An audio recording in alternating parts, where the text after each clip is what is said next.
السلام عليكم حبايب قلبي، عاملين ايه؟ هكمل معاكم النهارده السلسلة اللي بدأناها عن جهاز العروسة، وهكلمكم النهارده ان شاء الله على الميك اب او على الاساسيات.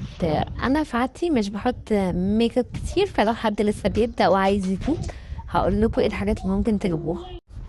هقول لكم على تجربتي مع المنتجات اللي انا جبتها، وهقول لكم على انواع تانية كمان لو انتوا حابين تجيبوا نوع تاني عشان توفروا فلوسكم بدل ما تجيبوا الحاجات دي وتترمي على الأرض. وهقولكوا ايه اللي ينفع نجيبه رخيص ما نجيبوش ماركة، وايه اللي نجيبه ماركة ويكون كويس او من مكان كويس عشان هيبقى استثمار لبشرتك بعد كده.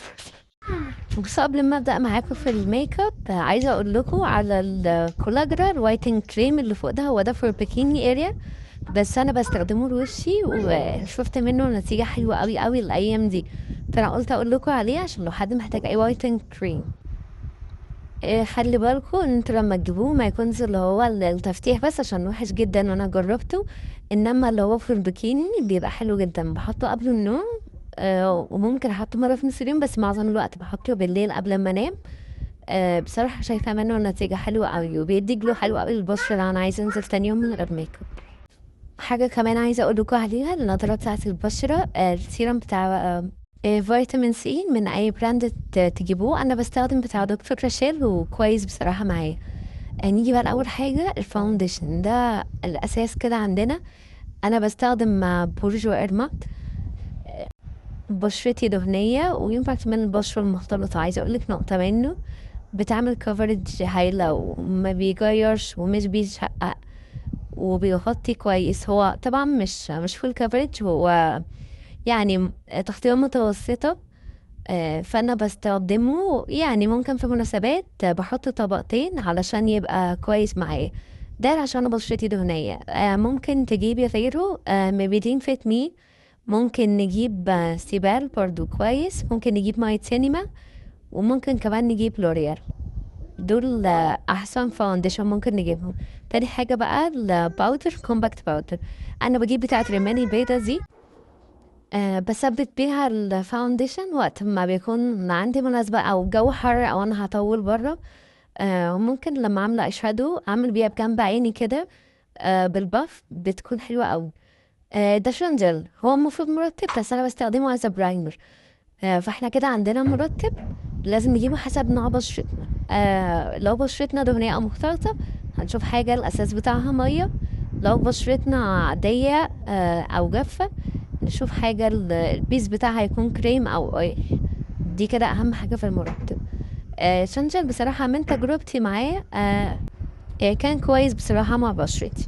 حاجة كمان عايزة أكلمكم عليهم مش ميك اب، بس من أساسيات السكين كير أصلا. الصن بلوك بتاع لاروش بوزيه. هو اكتر صن بلوك نفع معايا. انا جايباه من قبل المقاطعه. مش عارفه للاسف بديل مصري كويس. لو تعرفوا قولي في الكومنتات. آه ما هو بحط على وشي مش بيغير وخفيف على البشره. هو طبعا كان غالي بس هو بصراحه الحاجه الوحيده اللي نفعت معايا.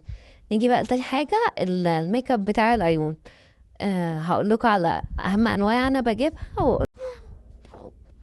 بصوا، اول واهم حاجه ان انا بشوفها في ميك اب العيون الماسكارا. انا بستخدم اسنس وبستخدمت منها كذا نوع. بستخدم دي. وكمان في واحده اللي هي الفولس لاشز. هحط لكم صورتها في الكومنتات بس هي للاسف خلصت من عندي. حاولنا ما كتروش يعني، هاتوا واحده او اتنين بالكتير قوي عشان بتنشف. تاني حاجه عايزه اقول لكم عليها الايلاينر.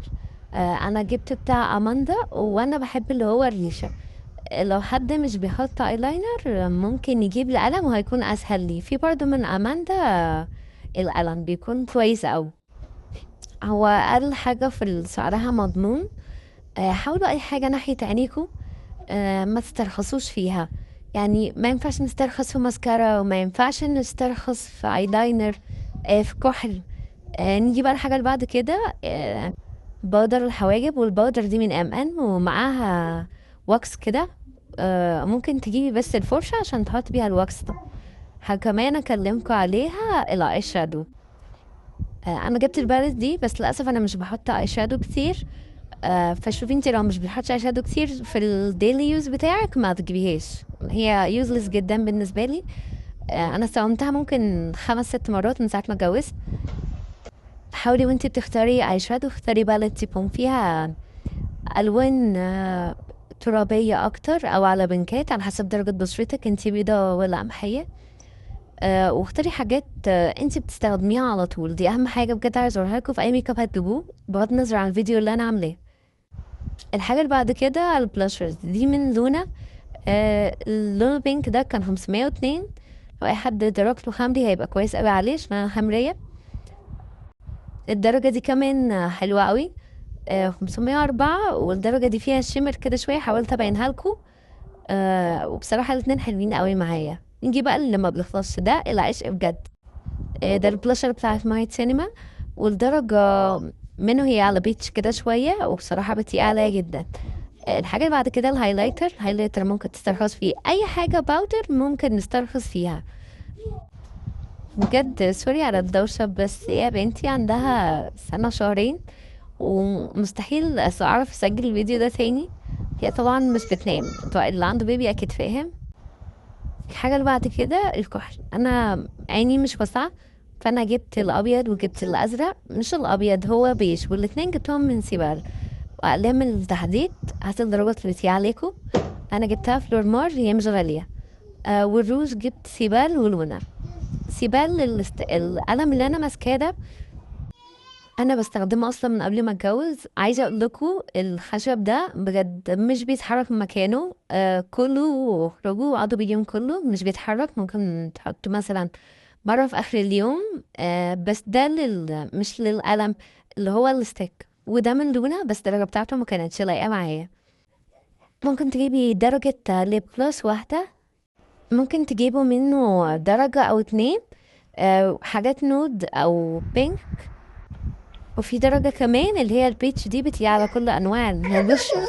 آخر حاجة بقى عايزة أكلمكم عليها الفرش والبيوتي بلندرز. الفرش نحتاج للآي شادو كذا فرشة وكذا مقاس، وهنحتاج للفاونديشن وللبلاشر. بس كده يا حبايبي، إن شاء الله يكون الفيديو عجبكم.